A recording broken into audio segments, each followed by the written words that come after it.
Assalamualaikum warahmatullahi wabarakatuh. Selamat pagi, salam sejahtera, Om Swastiastu, Namo Buddhaya, salam kebajikan. Puji syukur kehadirat Allah Subhanahu wa Ta'ala karena kita dapat berjumpa kembali pagi hari ini dalam acara Zoominar sesi ke-52 yang diselenggarakan oleh Hoksi Malang. Bersama saya pagi hari ini, Dini dari Sekretariat Hoksi Malang, kami akan menampilkan edisi spesial topik persiapan pernikahan yang juga merupakan salah satu bentuk selebrasi secara virtual, bentuk rasa syukur keluarga besar Hoksi Malang atas pernikahan salah satu tim kami yaitu Mbak Iris Berlian. Berbicara tentang pernikahan, pembahasan ini selalu menjadi perbincangan menarik, utamanya bagi kaum wanita. Mengapa? Tentunya karena momen ini adalah jembatan yang akan menghantarkan kehidupan wanita pada babak baru, peran baru, dan segala dinamika yang menyertainya dan akan berlaku seumur hidup. Sebenarnya tugas kewajiban untuk mempersiapkan pernikahan dan berumah tangga bukan serta-merta hanya difikirkan oleh pihak wanita, namun juga menjadi tugas kolaborasi bersama pasangan, bahkan pria sejatinya adalah imam dalam perspektif ini. Perencanaan yang baik dan lengkap terkait dengan kesehatan reproduksi pada kehidupan di awal pernikahan harusnya menjadi sama pentingnya dengan perencanaan selebrasi pernikahan itu sendiri. Sebagai generasi yang tangguh, sudah saatnya pola pikir ini menjadi esensi pada setiap diri insan yang sedang merencanakan pernikahan. Berawal dari sinilah nantinya generasi yang berkualitas akan lahir yang akan membangun bangsa ini menjadi besar dan unggul. Untuk memberikan pemahaman yang komprehensif terkait persiapan pernikahan dalam perspektif kesehatan reproduksi, hari ini narasumber kehormatan dari Hoksi Malang, Dr. Prita Mulyarini SPOG Konsultan Magister Hukum, akan berbagi kajian yang sangat bermanfaat dan menarik. Simak paparan beliau hingga selesai nanti, dan kami masih memiliki persembahan-persembahan eksklusif juga di akhir acara nanti. Baiklah, untuk segera memulai acara, kepada yang terhormat Dr. Prita, waktu sepenuhnya milik dokter. Silakan Dr. Prita. Selamat pagi, salam sejahtera, Om Swastiastu, Namo Buddhaya. Assalamualaikum warahmatullahi wabarakatuh. Senang berjumpa lagi pada pagi hari ini dengan edisi yang spesial, dan tentu saja bersama Mbak Iris Berlian pasti ada banyak pasangan yang bersama-sama juga dalam merayakan kebahagiaan pada pagi hari ini. Dan untuk yang belum, maka kami akan mempersembahkan spesial bagaimana persiapan sebelum pernikahan. Dan juga materi ini dapat dipakai untuk yang seusia pernikahan dengan Mbak Iris Berlian, yaitu yang baru menikah. Izinkan saya untuk share screen. Persiapan pranikah, apa sih yang akan dipersiapkan? Sebenarnya Kementerian Kesehatan telah membuat satu panduan untuk bagaimana persiapan pranikah, yang tentunya kita sangat mendambakan kebahagiaan dunia dan akhirat dengan pernikahan ini. Pada prinsipnya, secara definisi, pernikahan adalah satu akad, janji nikah yang diucapkan atas nama Tuhan Yang Maha Esa, yang merupakan awal dari kesepakatan bagi calon pengantin untuk saling memberi ketenangan, saling mengembangkan hubungan atas dasar saling cinta dan kasih sayang. Kalau dalam agama Islam dikatakan sebagai sakinah, mawadah, warahmah. Pernikahan adalah awal terbentuknya sebuah keluarga dan masing-masing pihak tidak semata-mata menjadi satu, tetapi masing-masing pihak tetap merupakan dua orang yang mempunyai peranan yang sama dalam memperoleh hak-hak reproduksi seksual. Apakah itu hak reproduksi dan hak seksual adalah hak yang sama dalam memutuskan kapan akan mempunyai anak, berapa jumlah anak, dan jarak kelahiran, dan juga mendapatkan informasi lengkap pada saat pra-married sebelum menikah tentang kesehatan reproduksi dan seksual, efek samping obat-obatan yang mungkin selama ini diminum, alat dan tindakan medis yang digunakan untuk mengatasi masalah kesehatan reproduksi dan seksual selama ini, mungkin ada yang mempergunakan cairan-cairan untuk pembersihan, kemudian ada yang mempunyai kebiasaan untuk ratus dan sebagainya. Kemudian juga harus ada informasi yang mudah, lengkap, akurat tentang penyakit menular seksual agar perempuan dan laki-laki terlindungi dari infeksi menular seksual serta infeksi saluran reproduksi atas. Memahami upaya pencegahan dan penularannya yang dapat berakibat buruk terhadap kesehatan reproduksi bagi pasangan itu sendiri serta keturunannya. Tentu saja juga harus mempunyai informasi tentang pelayanan keluarga berencana yang aman, efektif, terjangkau, dapat diterima serta sesuai dengan pilihan dan harus tanpa paksaan. Pihak perempuan berhak mendapatkan pelayanan kesehatan reproduksi yang dibutuhkan yang memungkinkannya untuk tetap sehat dan selamat dalam menjalani kehamilan, persalinan, dan nifas, serta memperoleh bayi yang sehat. Hubungan suami istri tentunya harus didasari atas penghargaan terhadap pasangan masing-masing dan dilakukan dalam kondisi dan waktu yang diinginkan bersama tanpa unsur paksaan, ancaman, dan kekerasan, dan tentu saja harus pada saat kita sehat.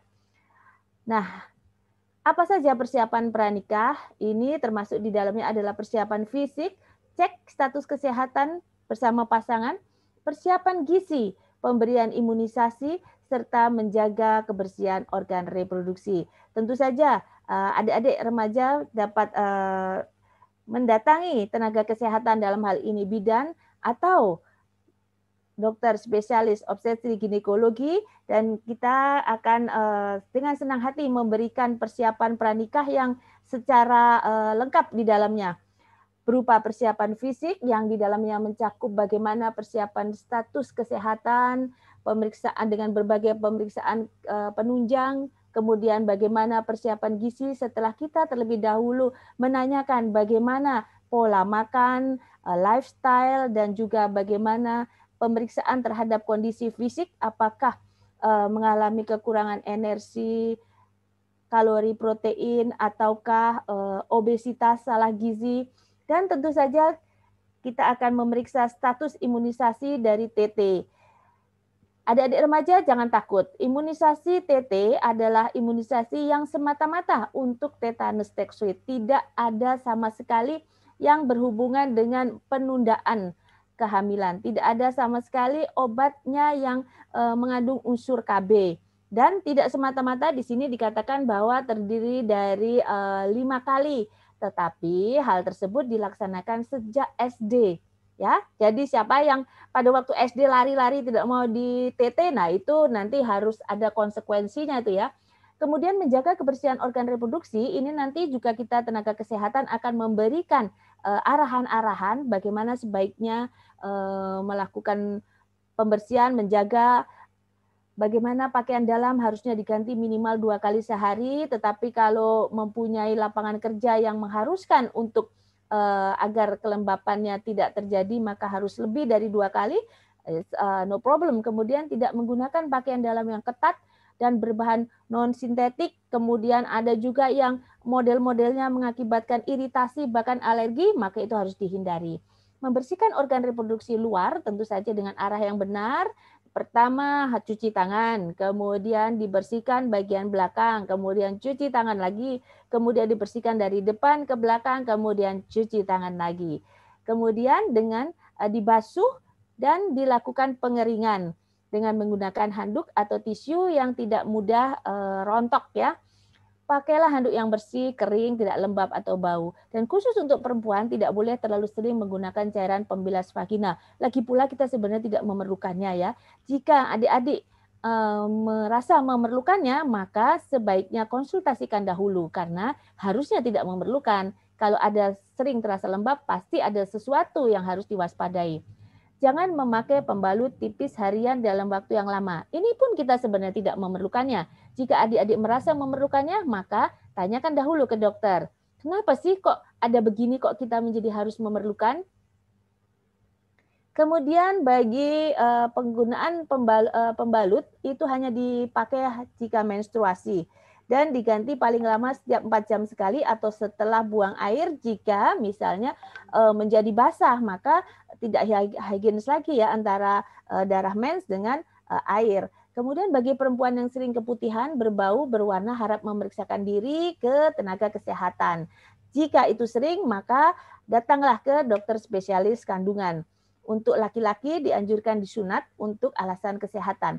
Persiapan sebelum menikah, nanti pada waktu adik-adik ke dokter atau mungkin bersama mama ke dokter, maka tentu dokter akan mempersiapkan di dalamnya, akan menanyakan secara holistik, bio, psiko, sosio, kultural, spiritual tentang kesiapan spiritual, kesiapan konsep dalam apakah itu pernikahan, kemudian kesiapan kepribadian, kesiapan fisik, dalam hal ini adalah kesehatan fisik, dan kemudian kesiapan material, serta kesiapan secara sosial.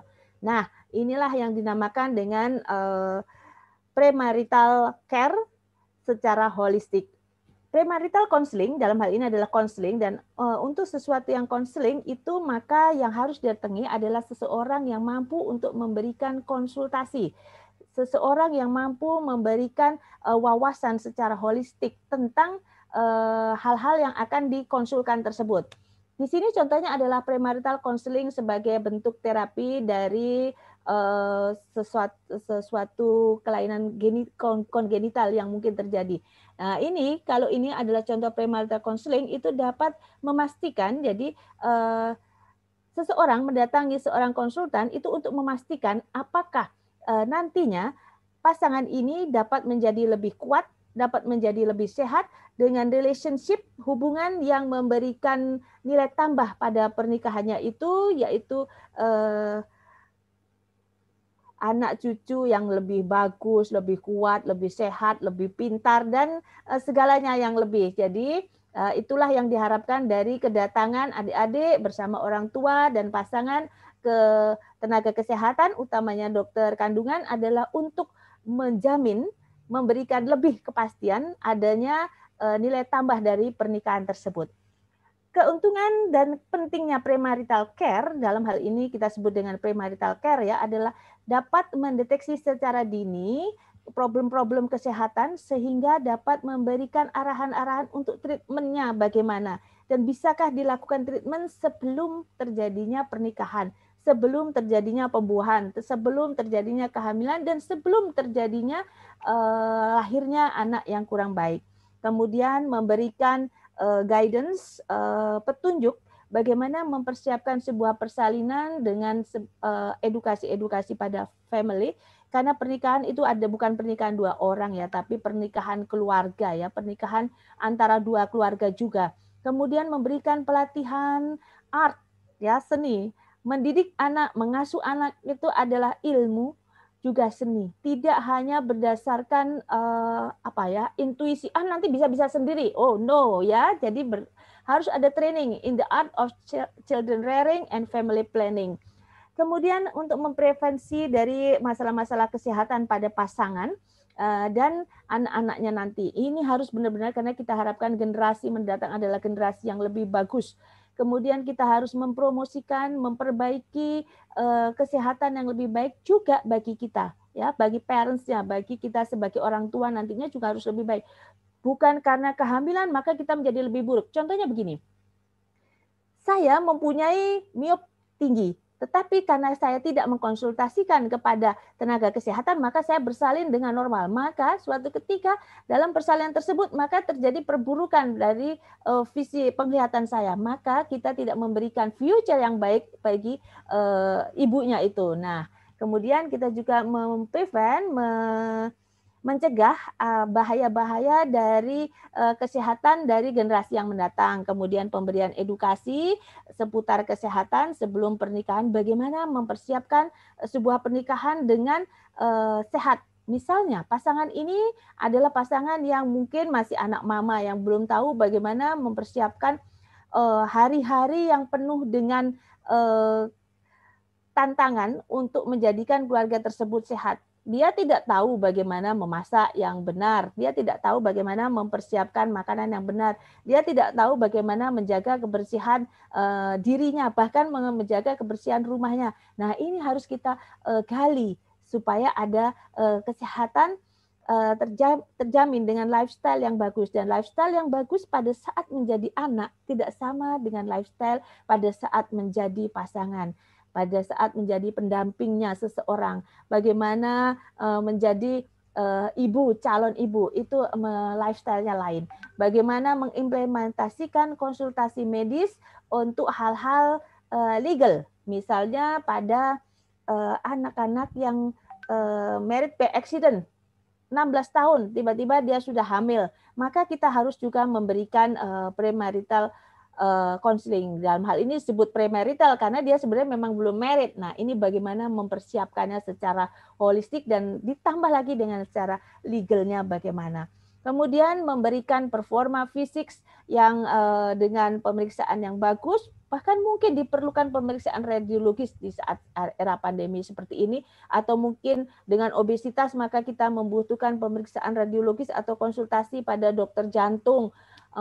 Mungkin karena orangnya obesitas, kita kan juga harus memperhatikan kondisi jantungnya bagaimana. Mungkin ada keluhan gampang sesak atau kondisinya sedemikian kurus kecil atau agak pendek, kita harus melihat juga seperti metabolic disease seperti tiroid dan sebagainya. Dan selain dari sexual transmitted disease, pada konsepnya sebenarnya premarital counseling adalah sesuatu yang direkomendasikan pada negara berkembang dan negara sedang berkembang. Bahkan kalau bisa ada sebuah klinik yang sangat concern terhadap premarital counseling ini, premarital care ini adalah sesuatu yang sangat oke banget dan diharapkan ada. Target populasinya pada premarital care ini adalah semua pasangan yang akan menikah, semua yang baru menikah, atau semua individu yang membutuhkan advice seputar dengan pernikahan. Kemudian fungsinya adalah untuk medical counseling, genetic counseling, untuk family planning counseling, bahkan untuk nutritional counseling dan sex education. Ini sangat kita harapkan ada di negara kita. Untuk medical counselingnya tujuannya adalah untuk menghindarkan adanya transmitted, jadi penyakit-penyakit yang bisa ditransmisikan pada pasangannya. Kemudian mencari faktor-faktor risiko yang bisa terjadi selama kehamilan dan berdampak pada anaknya nanti ya. Dan juga berdampak pada ibunya, misalnya adanya penyakit jantung, chronic renal disease. Pada prinsipnya sekarang penyakit ginjal ini semakin banyak ya. Gagal ginjal akut itu juga meningkat angka-angkanya, dan adanya renal transplantation atau mungkin kita harus melihat adanya laser pada mata ataupun lifestyle yang berhubungan dengan terapi-terapi yang mungkin dapat membahayakan pada kehamilan dan persalinannya, dan itu sudah menjadi ketergantungan ya. Kita bisa melihat mungkin ada obat-obat yang dipergunakan untuk memperbaiki stamina atau memperbaiki kondisi-kondisi kulit atau memperbaiki kondisi kecerdasan, dan itu mungkin akan berbahaya. Ini harus kita cari dan kita gali sebagai medical counseling, karena di era milenial ini hal-hal tersebut adalah satu kebutuhan yang sangat tinggi ya, terutama pada wanita bekerja. Kemudian kita harus melihat efek dari fungsi reproduksi.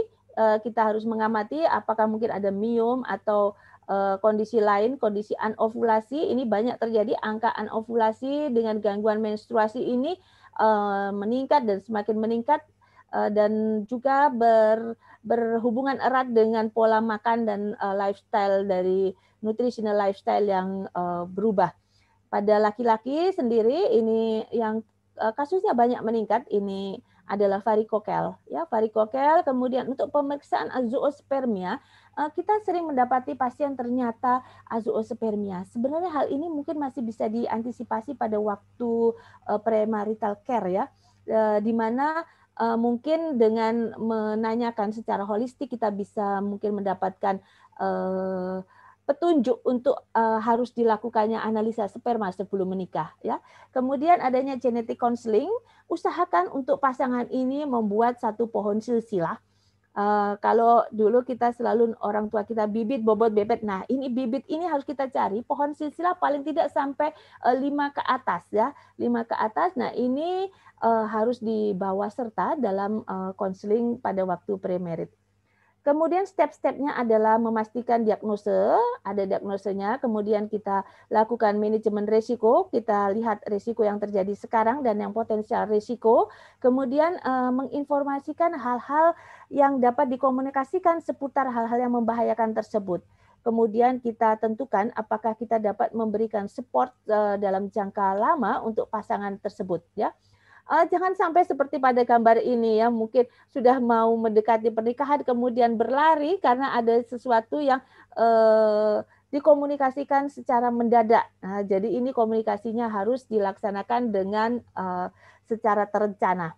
Harapannya apa? Harapannya adalah semua kehamilan adalah kehamilan ideal, kehamilan yang diinginkan, kehamilan yang diharapkan, kehamilan yang penuh dengan visi misi, bukan kehamilan yang tidak diinginkan. Dan jangan lupa kita harus mencari teratogenic medication dalam hal ini. Kadang-kadang kita sering menemukan pasien ini nggak sengaja dokter, padahal saya masih menggunakan obat, misalnya obat epilepsi. Ini tidak sengaja dokter, padahal saya masih harus mengerjakan sesuatu. Nah ini tentunya kita harapkan tidak terjadi. Ataupun pada pasien yang masih belum bersiap-siap, ternyata dia adalah seorang perokok dan ternyata dia hamil. Nah, ini juga apa efeknya harus kita terangkan dan bagaimana membantu pasien tersebut untuk melepaskan diri dari cengkeraman obat-obatan yang sudah menjadi bagian dari hidupnya ini. Nah, kemudian bagaimana supaya persalinannya nanti menghasilkan bayi yang baik. Dan kita pastikan untuk family planning counseling kita bisa memberikan terutama pada pasien-pasien yang masih muda atau justru yang menikah di usia lebih dari 30 tahun. Jangan ditunda lagi kehamilannya. Kemudian kita harus mencari faktor-faktor yang bisa menurunkan kesuburannya. Dan tidak lupa juga nanti adik-adik ini juga remaja putri atau mungkin ibu-ibunya mengajak bisa menceritakan adanya riwayat penyakit dalam keluarga sehingga nanti dokter dapat memastikan bahwasanya chronic medical disease itu belum mewujudkan dirinya pada pasangan yang ingin punya hamil ini. Untuk kontrasepsi juga harus kita berikan edukasi, kita berikan pengenalan. Dalam hal ini adalah kontrasepsi yang untuk menunda kesuburan, ya, menunda kesuburan karena kadang-kadang pasangan ini terus mengarang sendiri, membuat sendiri, memilih sendiri tanpa mengetahui bahwasanya family planning itu terdiri dari menunda kesuburan, menjarangkan kehamilan atau menghentikan kesuburan. Jadi dia pilih aja pokoknya yang paling mungkin yang paling ekonomis atau yang paling mudah didapat atau apa yang katanya pada saat itu dia baca adalah yang paling aman. Nah, kita harus memberi keterangan sejelas-jelasnya dan juga keterangan ini juga kita berikan berdasarkan dari pencarian asesmen secara holistik. Ini akan punya anak berapa harapannya, kemudian ingin bekerja apa, rencana-rencananya dalam beberapa tahun ke depan ingin bagaimana. Nah, ini harus kita perhatikan betul. Nah, metodenya juga kalau ada di tempat dokter kandungan itu selalu ada gambar tentang berbagai jenis alat KB dan bahkan banyak juga yang mempunyai contoh-contohnya, ya, real bentuknya yang real bagaimana alat KB tersebut. Nah, ini metode kontrasepsi yang dianjurkan bagi pasangan baru yang ingin menunda kehamilan, bisa metode modern jangka pendek Nah, kalau pil ini biasanya, oh nanti saya jerawatan, saya gemuk dan sebagainya. Tentu dokter akan membantu untuk mencarikan yang tidak membuat gemuk, tidak membuat kulit jelek, bahkan membuat langsing dan membuat lebih cantik ya. Kemudian metode modern jangka panjangnya ini jika diperlukan nantinya. Kemudian metode alamiahnya bagaimana ya. Kemudian nutritional counseling. Nutritional counseling ini mutlak ya, mutlak diperlukan karena apa? Karena lifestyle zaman sekarang ini sangat berubah, apa yang dimakan juga sangat bervariasi dan dokter kandungan itu mempunyai juga banyak channel ya terhadap teman-temannya di nutrisionis, dietitian atau spesialis gizi klinik yang tempo hari berwebinar bersama kita, bahkan dari spesialis kedokteran olahraga. Pada prinsipnya kondisi terlalu gemuk atau kondisi terlalu kurus itu adalah kurang baik untuk hormonal dan kurang baik juga untuk persiapan ke sebuah kehamilan. Sehingga kita pasti akan bersama-sama untuk memperbaiki kondisi yang baik dulu, memberikan alam yang baik dulu untuk tumbuhnya janin dengan baik ya. Kemudian jangan lupa untuk menyampaikan pada dokter bagaimana eating habits. Jangan ditutup-tutupi kalau sama dokter tuh sudah sampaikan saja saya selalu puasa misalnya, atau saya tidak bisa makan tanpa gula. Sebagainya itu sampaikan saja dengan dokter, dan dokter itu tidak akan berpikiran buruk dan pasti akan berwawasan bagaimana solusinya ya. Kemudian sex education. Sex education jangan malu untuk ditanyakan ya. Kadang-kadang kita tidak tahu bagaimana ini apakah ini intuisi saja. Oh no, jadi tetap harus ada ilmunya ya. Kemudian walaupun sudah banyak pengetahuan di media sosial, tanyakan misalnya ada di media sosial itu yang tampaknya terlalu aneh atau tampaknya kok tidak logis atau tampaknya sesuatu yang yang tidak sesuai dengan hati nuranimu ya, remaja-remaja, silakan tanyakan kepada dokternya ya. Nah, ini di dalamnya termasuk sensitive sexual sites ini, kemudian bagaimana bad communication, bagaimana communication skill untuk menurunkan kesulitan dalam berhubungan dan meningkatkan satisfaction ya. Kemudian bagaimana mencegah STD, kemudian bagaimana pertanyaan-pertanyaan seputar isu-isu terkait seksual. Nah ini kalau untuk kesehatan reproduksi remaja ini kayaknya Mbak Dini ini ahlinya ya. Kemudian tindak kekerasan yang mengganggu pernikahan. Nah ini juga harus kita sampaikan bagaimana sih awal-awal dari adanya kekerasan. Jangan terus dianggap, kok kalau dicubit, cubit sayang. Pertama aja kita mengira itu cubit sayang ya, ternyata tambah lama tambah keras cubitnya. Nah ini kekerasan secara fisik, kemudian kekerasan secara psikis ya. Misalnya saja pertama aja kita suamiku sayang sih dengan memanggil kendut, dut. Lama-lama kita secara psikis merasakan itu sebagai kekerasan ya. Kemudian kekerasan secara seksual, ataupun kita ditelantarkan. Nah, itu kita harus terangkan bagaimana bentuk-bentuknya ataupun eksploitasi dan bagaimana solusi mengatasi tindak kekerasan tersebut. Bisa ke dokter, bisa lapor ke polisi, bisa ke psikologis, bisa cerita kepada teman yang mempunyai kompetensi terhadap penyelesaian masalah. Jangan kepada teman yang suka medsos-medsosan, nanti jadi menjadi berkepanjangan ya. Dan juga kita akan menerangkan tentang bentuk ketidaksetaraan gender dalam rumah yang harus dijadikan lebih setara, dijadikan lebih smooth, dan dijadikan satu pemikiran bersama untuk saling mengisi. Ya, ini bentuk ketidaksetaraan gendernya. Pekerjaanmu mengurus rumah tangga, tapi kalau kamu mempunyai pekerjaan di luar, maka rumah tangga harus selesai, pekerjaan di luar juga harus selesai. Akhirnya si wanita kelelahan luar biasa menjadi sakit. Atau boleh kerja di luar asal masakan beres. Nah, itu juga termasuk ketidaksetaraan gender ya. Itu juga pelabelan stereotip, misalnya laki-laki lebih kuat, perempuan lebih lemah ya. Kita ini lemah-lemah kuat ya. Kemudian subordinasi adalah laki-laki terlebih dahulu baru perempuan. Jadi bahkan kalau mandi pun harus mandi lebih dahulu gitu ya. Tentu saja ini harus dibicarakan pada saat premarital care ini. Kemudian marginalisasi, perempuan ditempatkan sebagai orang yang tidak memiliki peran penting dalam hal pengambilan keputusan mungkin ya. Mau beli mobil, mama mau beli mobil yang gimana, papa mau beli mobil yang gimana, pilih apa kata papa. Nggak taunya nanti misalnya papa pilih Jeep, maka mama harus terhuyung-huyung pada waktu hamil untuk naik ke mobil. Nah, itu juga sesuatu yang harus dipikirkan. Adapun beban ganda ini juga membuat perempuan harus lebih banyak bercakap-cakap pada suami, bagaimana sih, bukan kadang-kadang bukan hanya pada suami juga ya, tapi kadang-kadang pada orang tuanya juga. Jadi untuk premarital care ini juga baik juga kalau diajak orang tua ya. Kemudian kebutuhannya adalah bagaimana pembagian kerja secara baik, kemudian bagaimana pekerjaan di rumah, kemudian aspek-aspek dari reproduksi itu dibicarakan terkait juga dengan pekerjaan, bagaimana menjadi pendengar yang baik ya. Dan prosedurnya tentu saja tidak tanyakan secara historisnya tadi, kemudian dilakukan pemeriksaan, kemudian dilakukan edukasi. Nah, harapannya apa? Harapannya pada saat akan menikah itu dalam kondisi fisik, mental, sosial yang utuh, sehat.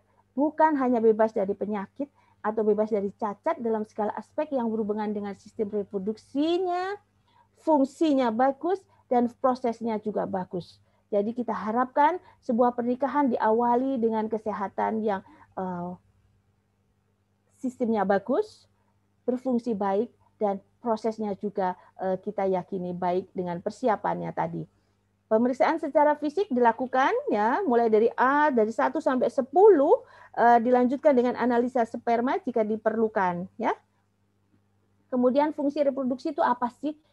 Fungsinya adalah mendapatkan keturunan, mengekspresikan cinta, kesungguhan, perhatian, kepercayaan, memenuhi hasrat, kesenangan, dan pengalaman. Nah, ini tentu saja tidak harus serta-merta harus bisa didapatkan bersama-sama. Terkadang seseorang atau pasangan harus memilih, ya, memilih misalnya untuk pada pasangan yang ditengarai sulit mendapatkan keturunan, bagaimana? Apakah masih bisa fungsi tersebut diimbangi dengan fungsi-fungsi yang lain? Nah, ini adalah satu kesepakatan yang mungkin harus dipahami bersama. Mungkin pada saat premarital care permasalahan ini belum tumbuh, belum ada, mungkin karena prosesnya terjadi pada saat beberapa tahun kemudian, maka hal tersebut sudah kita persiapkan pada saat premarital care, bahwasanya akan ada kemungkinan yang bagaimana itu juga harus kita sampaikan.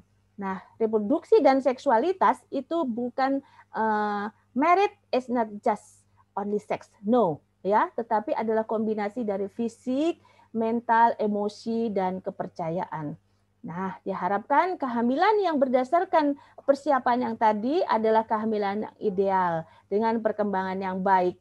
Nah, untuk mencapainya adalah dengan pemeriksaan yang baik, kemudian pemeriksaan family yang baik ya, jadi pohon-pohon silsilah, kemudian orang tua yang selalu diajak dan orang tua yang mendukung ASI. Nah, ini penting ya, orang tua yang mendukung ASI, karena banyak kegagalan ASI terjadi karena campur tangan dari atau dominasi dari orang tua dan kurangnya percaya diri pada pasangan untuk mampu memberikan yang terbaik buat anaknya sendiri. Nah, ini. Kemudian adanya drug intake, ini juga. Kemudian mencegah adanya STD. Nah, kemudian pemeriksaannya tentu saja berbagai macam, baik pada calon ibu maupun calon bapak dengan pemeriksaan. Untuk rhesus typing ya, rhesus typing ini jangan lupa untuk selalu diperiksa. Walaupun ini hanya pada ras-ras tertentu, tetapi pada kenyataannya kita juga menemukan hal rhesus ini yang banyak juga ya. Kemudian pemeriksaan gula darah ini juga ya, terutama ini bisa dengan HbA1c, karena kita lihat pola makan yang remaja putri ini sudah luar biasa, angka obesitas ini sudah meningkat, sehingga kadang-kadang banyak terjadi gangguan haid karena apa? Karena pola makan yang tidak baik, terlalu gemuk. Kemudian adanya karyotyping itu nanti diperlukan pada jika ditemukan dari pohon silsilah tersebut adanya kemungkinan untuk terjadinya gangguan dari kelainan kongenital ya. Kemudian pada pasien-pasien tertentu kadang-kadang memerlukan echo dulu. Nah, ini echo ini kadang-kadang jika dikatakan bahwa dokter jantungnya mengatakan ibu sebaiknya tidak usah hamil, maka pasangan ini harus bisa memutuskan apa yang akan dilakukan. Ya, apakah stop sampai di situ ataukah tetap melanjutkannya hubungan tersebut dengan pilihan-pilihan pengutamaan yang lain ya, pengutamaan relationship yang lain, dan ini tentu saja banyak keberkahan yang didapat walaupun belum tidak mempunyai anak ya. Kemudian bagaimana dengan gangguan-gangguan lain, mungkin ada diperlukan CT scan pada pasien-pasien yang ada keluhan sering pusing berat, ternyata pada awal-awal pernikahan dia menderita tumor. Ini pun jika di premarital counselingnya sudah dilakukan pemeriksaan, akan lebih dapat memutuskan untuk bagaimana harus berbuat. Thyroid function test adalah satu hal yang sangat penting ya, thyroid function test, karena kita lihat bahwa kalau terlalu tinggi akan mengakibatkan bayi yang buruk, yaitu misalnya autis, hiperaktif. Pada hipotiroid juga akan mengakibatkan kreatin. Jadi sama buruknya nih, terlalu tinggi atau terlalu rendah. Jadi ini dilakukan. Nah, premarital screening, sickle cell anemia dan thalassemia. Indonesia termasuk salah satu negara dengan angka thalassemia tinggi, ya. Jadi kita harus betul-betul melaksanakan screening terhadap hal ini. Hepatitis B angkanya tinggi, hepatitis C tidak terlalu tinggi, angka HIV tinggi pada daerah-daerah tertentu, sehingga triple eliminasi harus dikerjakan bahkan sebaiknya sebelum menikah, ya. Kemudian harapannya adalah meminimalisir angka dari generasi yang menderita penyakit yang berbahaya tersebut yang merupakan burden disease alias penyakit-penyakit yang mengakibatkan kerugian dalam bidang berbagai bidang termasuk finansial dan termasuk dalam produktivitas serta angka kematian prematur. Kemudian juga mencegah faktor-faktor sosial dan psikologis problem sosial dan psikologis yang terkait pada keluarga akibat dari yang mengakibatkan akibat dari anak-anak yang menderita tersebut ya. Dan juga mendiseminasikan, menyebarkan tentang bagaimana kesehatan dalam pernikahan secara komprehensif dan holistik ya. Nah, itulah untuk vaksinasi, memang ada beberapa vaksinasi yang bisa direkomendasikan, tetapi TT itu harus. Human papillomavirus ini kalau bisa sudah diselesaikan sebelum menikah. Ya, untuk varicella, hepatitis B kalau bisa diselesaikan sebelum menikah ya. Untuk MMR dan varicella adalah tentatif ya. Objek dari Maternal Infant and Child Health Care Program. Jadi pada saat premarital care tersebut itu dilanjutkan dengan sesaat setelah menikah ya, dengan Maternal Infant and Child Health Care Program, di mana calon ibu tersebut walaupun belum hamil sudah diberi pelajaran tentang bagaimana mengasuh anak sejak dalam kandungan, membuatnya menjadi lebih baik, lebih sehat, lebih pintar, dan berbagai kelebihan dibanding orang tuanya, dan dipastikan dapat menyehatkan anak tersebut paling tidak sampai umur 6 tahun ya, minimal itu ya, minimal. Kemudian dengan cara apa? Di sebuah klinik yang oke, yang baik ya, dengan keluarga, dengan dokter yang baik, maka ada premarital care and counseling. Maternity care-nya bagus, infant and preschool child care-nya itu dikonsultasikan dengan baik, family planning baik, health education baik, social care dapat teratasi juga. Dan untuk yang edukasi apa yang diberikan adalah bagaimana kesehatan sebagai orang tua, bagaimana nutrisi, bagaimana lingkungan yang aman dan sehat, bagaimana menjadi ayah, bagaimana menjadi ibu, bagaimana mengasuh anak, bagaimana seks edukasi bagi kita dan bagi anak itu nantinya, serta bagaimana family planning. Dan itu yang bisa saya sampaikan. Semoga penuh keberkahan bagi yang menikah pada hari ini, dan khusus untuk Mbak Iris dan Masnya, barakallahu lakum wa baraka alaikum. Amin. Sekian Mbak Dini. Halo.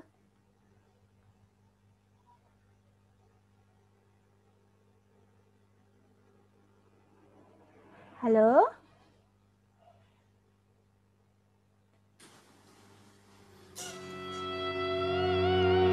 My lover's got humor. She's a giggle at a funeral. Knows everybody's disapproval. Should've worshipped her sooner. If the heavens ever did speak, she's the last true mouthpiece. Every Sunday's getting more bleak. Fresh poison each week. We were born sick, you heard them say it. My church offers no absolutes. Assalamualaikum Iris dan Mas Wildan. Selamat atas pernikahannya. Semoga langgeng, sakinah, mawaddah, warohmah sampai selama-lamanya. Mudah-mudahan dapat momongan yang banyak. Amin. Sukses dan selamat, bahagia untuk keluarga baru dan sampai seterusnya ya. Terima kasih.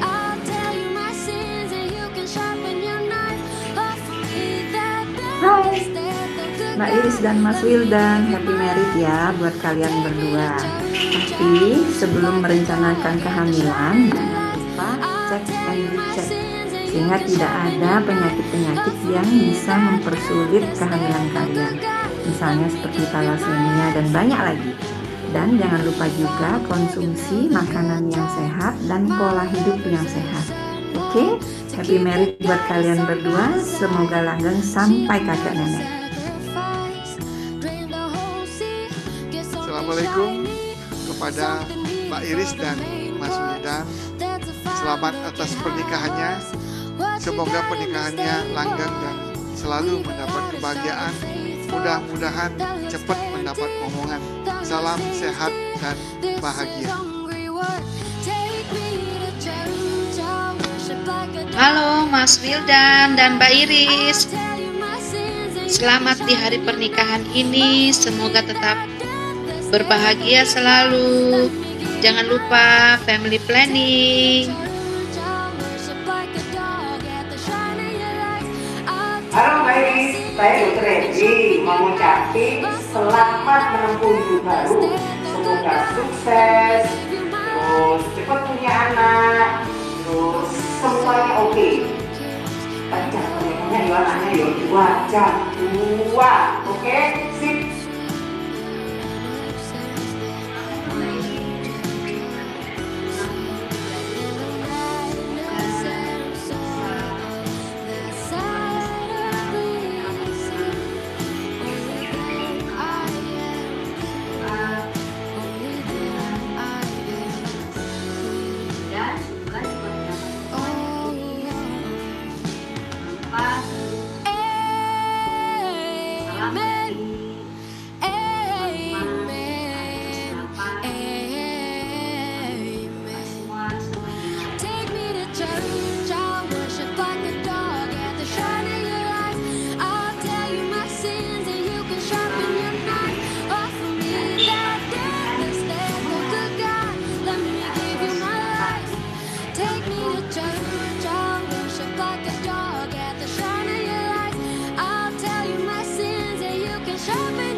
Baik, mungkin dilanjutkan dengan doa, Dokter Prita.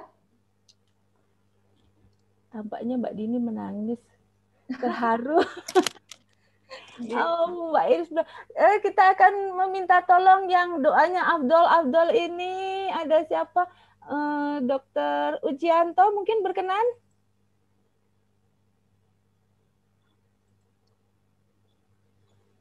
Oh, Dokter Ahmad?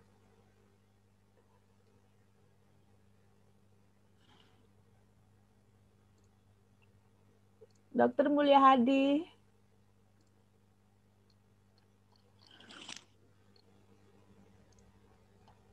Baik, kalau gitu dari tim kita. Silakan Mas Edi. Baik, terima kasih Dokter Prita. Assalamualaikum warahmatullahi wabarakatuh. Pagi ini kita keluarga Hoksi Malang mendapat anugerah bahwa salah satu saudara kami, adik kami, keluarga kami, anak kami melangsungkan pernikahan, yaitu Mbak Iris Berlian dengan Mas Wildan. Sekiranya Bapak Ibu berkenan untuk mendoakan kedua mempelai agar dapat diberikan keberkahan dalam pernikahannya nanti. Kami akan memimpin dalam agama Islam. Bapak Ibu yang beragama lain kami persilakan untuk menyesuaikan. Bismillahirrahmanirrahim. Allahumma sholli ala Muhammad wa ala ali Muhammad kama shallaita ala Ibrahim wa ala ali Ibrahim innaka Hamidum Majid. Ya Allah, ya Rahman, ya Rahim. Jadikanlah pernikahan antara anak kami, adik kami, sahabat kami, Mbak Iris Berlian dan Mas Wildan Hidayat menjadi pernikahan yang penuh barokah. Menjadi pembuka pintu rahmat bagi kedua mempelai, bagi kedua orang tua kedua mempelai, serta bagi seluruh keluarganya.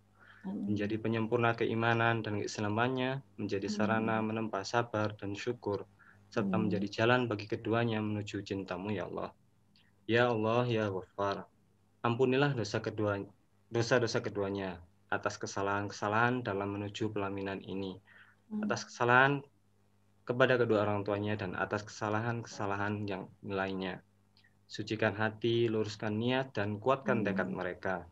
Bimbinglah keduanya ke jalan yang Engkau ridhoi, dan lindungi mereka dari segala tipu daya syaitan, agar dapat menapaki jalan kehidupan yang baru ini di jalan-Mu yang lurus.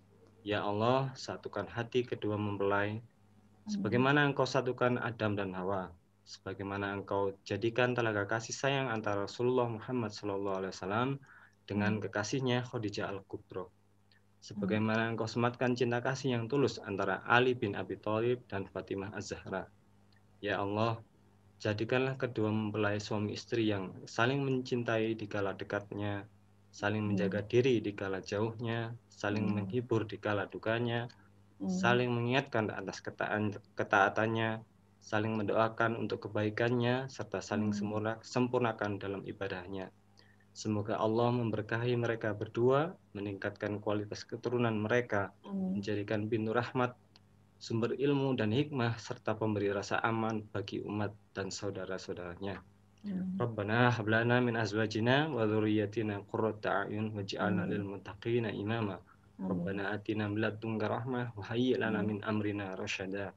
Rabbana atina fid dunya hasanah wa fil akhirati hasanah wa qina adzabannar. Rabbana taqabbal minna innaka antas samiul alim wa tub 'alaina innaka antat tawwabur rahim. Barakallahu lakuma wa baraka 'alaikuma wa jama'a bainakuma fi khair. Wassallallahu ala Muhammadin nabiyil ummi wa ala alihi washabihi wasallam walhamdulillahi rabbil alamin. Baik, silakan Mbak Dini. Baik, mohon izin untuk closing, Dokter. Kita telah ada di penghujung acara. Semoga sharing ilmu, pengalaman, dan informasi dari narasumber membawa manfaat dan juga membuka wawasan bagi kita semua. Kami ucapkan terima kasih kepada narasumber yang luar biasa hari ini, Dr. Prita, dan segenap dari tim Hoksi Malang yang turut melakukan selebrasi virtual hari ini. Teriring doa dari kami semua, semoga Mbak Iris dan suami dijadikan pasangan yang sakinah, mawadah, warohmah, dilimpahkan kebahagiaan dan dijadikan pasangan yang sejati hingga akhir hayat kelak. diberikan amanah penerus generasi yang karim dan berkualitas. Amin, amin, ya Robbal Alamin. Tak lupa juga terima kasih atas partisipasi seluruh audiens yang bergabung di Zoom maupun YouTube live streaming. Jangan lupa untuk selalu mengikuti Zoominar Hoxi Malang setiap hari Jumat dan Sabtu. Silakan follow juga Instagram @hoxi_malang dan subscribe YouTube di channel Hoxi Malang Official untuk mendapatkan informasi update event selanjutnya, link materi, dan juga link sertifikat. Saya mewakili seluruh panitia Hoxi Malang, memohon maaf jika terdapat salah kata dan kekurangan dalam membawakan acara hari ini. Semoga kita semua selalu diberikan karunia sehat. Jangan lupa untuk selalu menerapkan protokol pencegahan COVID dimanapun berada, dan tentunya harapan besar untuk bangsa ini, semoga Yang Maha Kuasa lekas mencabut pandemi dari negeri kita tercinta. Saya Dini, pamit mohon undur diri. Billahi taufiq wal hidayah. Wassalamualaikum warahmatullahi wabarakatuh. Selamat siang dan sampai jumpa di event selanjutnya.